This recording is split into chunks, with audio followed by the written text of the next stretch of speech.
یو سړی بصرې ته یو سړی و طالبانو له بصرې نه وایي مکې مکرمې ته راغی حج دپاره. نو هلته په مجلس کې عطا بن ابي رباح هم ناست و. عطا بن ابي رباح ناست و. نو دې سړي وایي ویلې چې له بصرې نه راغلی و چې ما له حسن بصري رحمه الله نه داسې اورېدلي دي. حسن بصري داسې ویلې چې په چا کې دا 3 خصاله موجود سول، لکه د حدیث کې چې دا 3 خصاله دي، دا چې چا کې موجود سول زه وایم چې دا منافق ده. په هغه معنا منافق ده چې کفر ده، حقیقي معنا باندې دا منافق ده. سړی راغی له بصرې نه مکې ته، د حج موسم و. دلته د حج په موسم کې د عطا بن ابي رباح مجلس ناست و. د سړي ورته ویلي وي حسن بصري موږ ته ویلې په بصره کې که چا کې دا 3 خصلتونه موجود سول دا څوک ده؟ دوی منافق ده په حقیقي معنا باندې. نو چې منافق سو کافر سو. وی عطا بن ابي رباح ورته ویلې کله چې حسن بصري ته ورغللې او بیا دې ما سلام ورته وکړه او ورته ووایې چې عطا بن ابي رباح ویلې چې د یوسف علیه السلام ورونه ته مسلمانان وایې که کافر ورته وایې، چې خبرې کولې دروغې ویلې که نه. اکله الذئب لیوه خوړلی و یو چې وعده یې وکړه چې موږ یې بېرته راولو، پلار سره یې وعده کړې وه که نه، خلاف یې وکړه که نه. کله چې امینان وګرځول دوی په یوسف باندې چې ځان سره یې څړځای ته به وه مراعاته، خیانت یې وکړه که نه. آیا دوی منافقین ول که نه ول؟ ته وایي چې لاړلې بیا د حسن بصري نه پوښتنه وکړه. کله چې دا سړی له حج نه فارغ سو بصرې ته ورغی، بیا ورته ویلې عطا بن ابي رباح در باندې سلام ویلې او داسې ویلې. حسن بصري ورته ویلې جزاک الله تعالی خیرا، الله دې تا سره ډېر ښه وکړي. د شاګرد ته یې ویلې، بیا د خپلو شاګردانو ملګرو ته یې ویلې حسن بصري کله مو چې ما نه یو حدیثو خبره واورېده د دې ما خبره ویسئ ویې ګرځوئ په علماو باندې لکه دڅې ویوړه. هلته یې عطا بن ابي رباح ته وروړله چې زه وایم دا منافقین دي کافران دي. هغه بیرته ماته ویلې چې دوی کې ته اوس څه وایي، مسلمانان یې بلې که کافر یې بلې د یوسف علیه السلام ورونه. نو بیا وایي چې ما نه مو خبر واورېده حسن بصري ورته ویلې ویسئ علماو ته. نو هغوی چې څه خبر پکې وکړل نو هغه بیرته ماته راوړه. نو که ښه خبره وله زه به یې واورم. نو طالبانو بیرته خبره همغه ته راغلله. کله چې یو سړي کې علامه د نفاق موجوده سوله نو دا منافق ده که نه؟ نو منافق یو حقیقي معنا باندې چې هغې ته منافق شرعي وي، دا منافق شرعي نه ده. نو اطلاق ولې د نفاق ورباندې سوي دا نفاق عرفي ده یو. او یا دا جواب دا د طالبانو دوی باندې چې اطلاق سوی ده د نفاق دا نفاق عملي ده، او یو نفاق طالبانو اعتقادي ده. هغه نفاق اعتقادي کفر ده. دا کم نفاق ده؟ دا عملي ده. طالبانو خبر باندې پوه شولئ. نو دا د علامه زکریا رحمه الله خبره شوله. او طالبانو ورونو یو ټکي ته بلم فکر وي.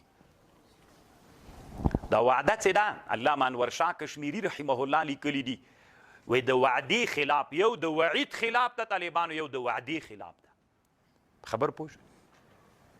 د وعید خلاف په دې هم لږ لنډه خبر درته کوم. یو د وعدې خلاف ده، یو د وعید خلاف ده. د وعد او د وعید فرق درته معلوم ده که نه؟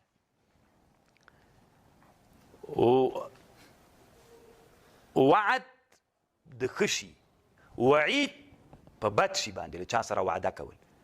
په بد شي باندې له چا سره وعده کول دې ته وعید وي، په ښه شي باندې له چا سره وعده کول دې ته وعد وایي.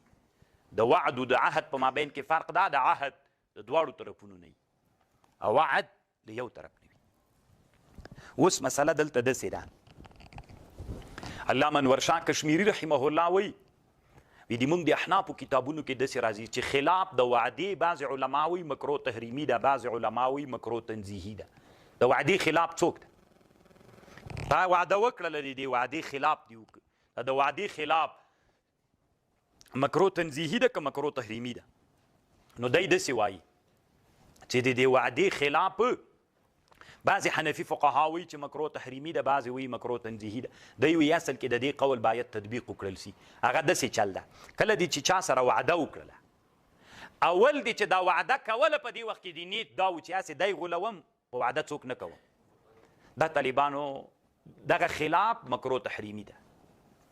او که اول دې د چا سره وعده وکړله څوک دې ورسره وکړه تا مقصد دا و چې زه په دې وعده باندې څوک کوم وفا کوم.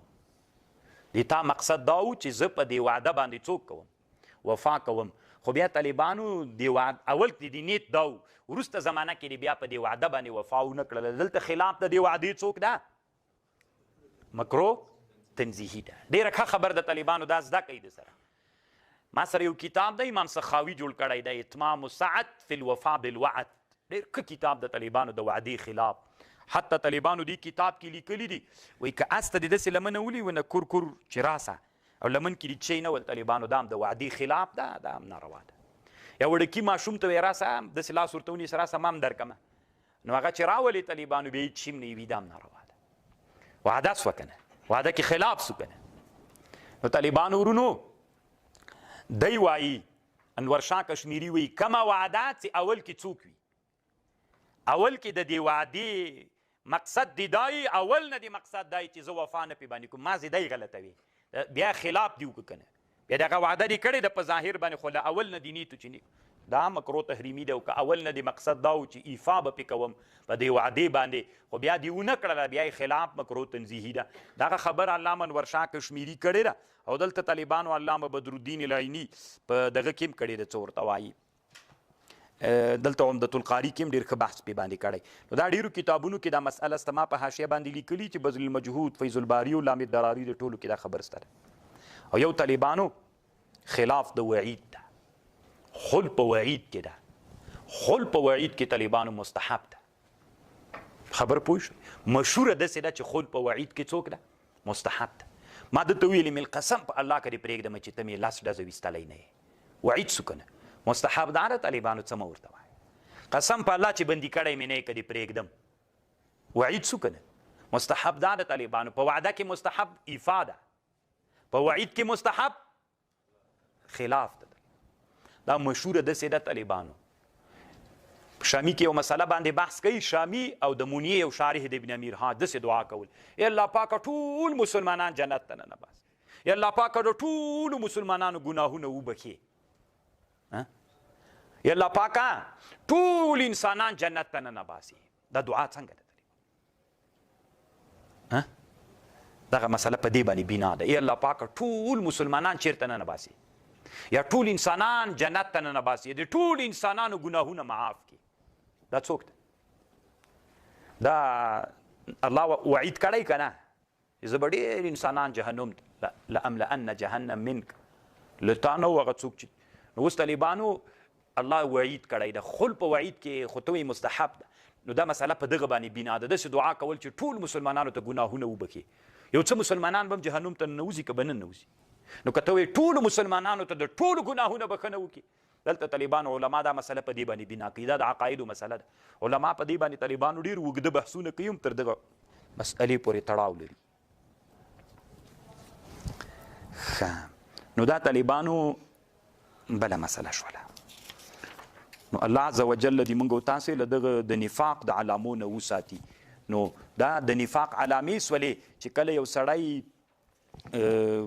دغه علامې په سړي کې موجود سولې، نو په هغه سړي کې د نفاق نښې موجودې سولې.